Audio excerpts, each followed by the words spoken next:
सबसे पहले मैं केयर कॉलेज के मैनेजमेंट का बहुत बहुत धन्यवाद व्यक्त करना चाहता हूँ कि आपने मुझे अपने इतने प्रतिष्ठित प्रतिष्ठान में बुलाकर मुझे सम्मान किया है। ये मैं हमेशा आभारी रहूँगा आपका इसके लिए। दूसरा, जैसे आपका जो नर्सिंग कॉलेज है, और जैसे आप सभी लोग जानते हैं, किसी एक विद्वान व्यक्ति ने कहा है कि यदि आप एक जान बचाते हैं तो आप हीरो हैं, और यदि आप 100 जान बचाते हैं तो आप एक नर्स हैं।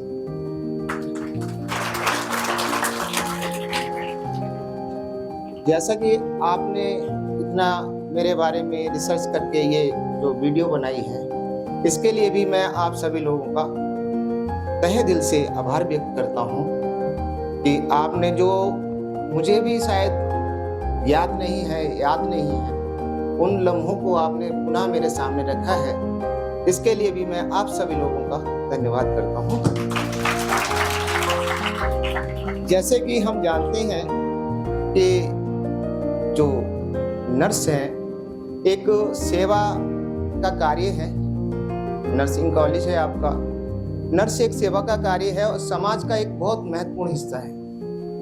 एक विद्वान ने कहा है कि यदि नर्स अपने मरीज का निरंतर ध्यान रखती है तो वह एक जो सर्जन है, सर्जन द्वारा किया गया ऑपरेशन से भी महत्वपूर्ण कार्य है नर्स का।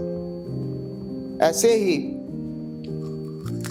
बहुत सारी चीजें हैं, जैसे चिकित्सा विज्ञान और विधि विज्ञान। क्योंकि मैं विधि का छात्र हूं, आज भी छात्र हूं, तो जो चिकित्सा विज्ञान है और विधि विज्ञान है, दोनों ही एक दूसरे के पूरक हैं। एक दूसरे के बिना इन दोनों का चल पाना असंभव है। जैसे कोई फौजदारी का घटना घटित होती है किसी भी क्षेत्र में, तो सबसे पहले चिकित्सक का कार्य आरंभ होता है। सबसे पहले पीड़ित को अपना मेडिकल कराने की आवश्यकता पड़ती है। तो आरंभ जो है, हमारे विधि का जो आरंभ है, वह भी चिकित्सा से ही आरंभ होता है। यदि कोई क्षेत्र में घटना घटित होती है, किसी की हत्या होती है, तो उसका भी जो पोस्टमार्टम किया जाता है वह भी एक चिकित्सक के द्वारा किया जाता है, और उसमें आप सब लोगों की नर्स की बहुत महत्वपूर्ण योगदान रहता है। जैसे कि जब हम लोग अपने व्यवसाय, विधि व्यवसाय में रहते हैं और एक चिकित्सक हमारे सामने एविडेंस के लिए आता है, तो यदि हम उस घटना को ना साबित करना है, डिस्प्रूव करना है, तो हम उस चिकित्सक से यह साबित कराने का प्रयास करते हैं कि जो घटना में प्रयुक्त हथियार है और जो पीड़ित को, चोटिल को चोट आई है, वो उसमें कितना डिफरेंट है। क्या जो चोट आई है और बरामद असला से डिफर है, तभी हम सक्सेस हो पाते हैं अपने केस को प्रूव करने में, एक्विटल कराने में एक्यूज को। जब हम ये प्रूव करते हैं कि घटना में प्रयुक्त हथियार और चोटिल को आई चोट दोनों डिफर है, शार्प वेपन के द्वारा चोट आई है या शार्प या हार्ड ब्लंट ऑब्जेक्ट के द्वारा चोट पहुंचाई गई है। ये दोनों चीजें बहुत महत्वपूर्ण हैं विधि विज्ञान के लिए, sharp weapon, hard blunt object. तो इसके साथ ही मैं आपको बताना चाहूंगा कि मेडिकल नेग्लिजेंस भी एक महत्वपूर्ण कानून है। मेडिकल नेग्लिजेंस जो है, उसके लिए अलग अलग कानून में धाराएं दी गई हैं। यदि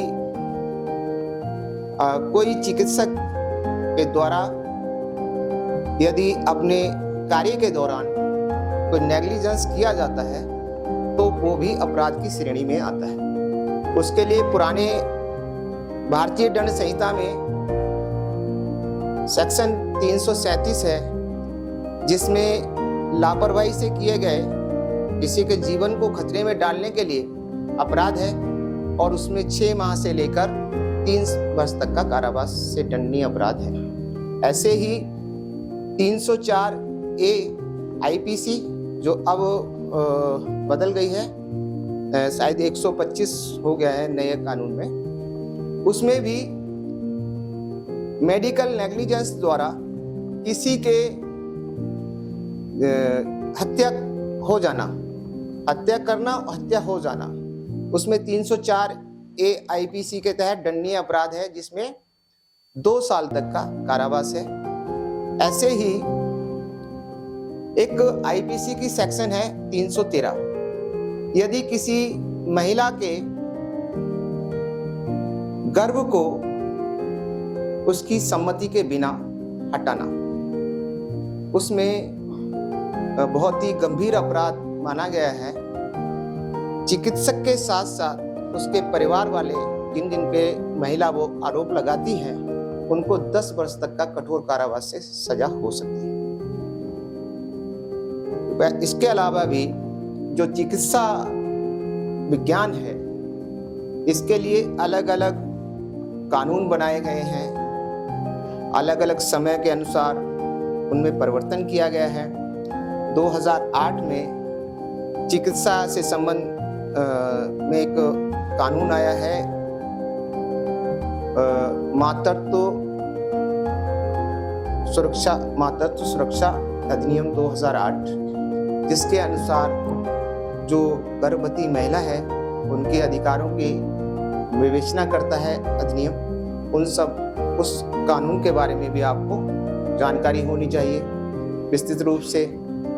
चिकित्सा परिषद है आपका, भारतीय चिकित्सा परिषद, उसके बारे में भी आप सब लोगों को अपने जानकारी होनी चाहिए और विस्तृत रूप से आपको उन सारे कानूनों को पढ़ना भी चाहिए। साथ साथ में जैसे शिक्षा आप ग्रहण कर रहे हैं आप नर्सिंग की, उन कानून के बारे में आपको जानकारी होनी चाहिए जो आपसे संबंधित कानून है, चाहे चिकित्सा संबंधित हो, आईपीसी से संबंधित हो। इसके अलावा भी मैं कहना चाहूंगा, एक नर्स का जो कार्य है समाज के लिए और देश के लिए बहुत महत्वपूर्ण कार्य है और आपके व्यवसाय के साथ साथ वो समाज को नई दिशा देने वाला काम है। यदि आप उस कार्य को, अपने कार्य को लगनशील के साथ करते हैं, तो मैं मानता हूं कि हमारा समाज स्वस्थ भी होगा और उत्कृष्ट भी होगा। इसके साथ ही मैं अपनी वाणी को विराम देता हूं। धन्यवाद।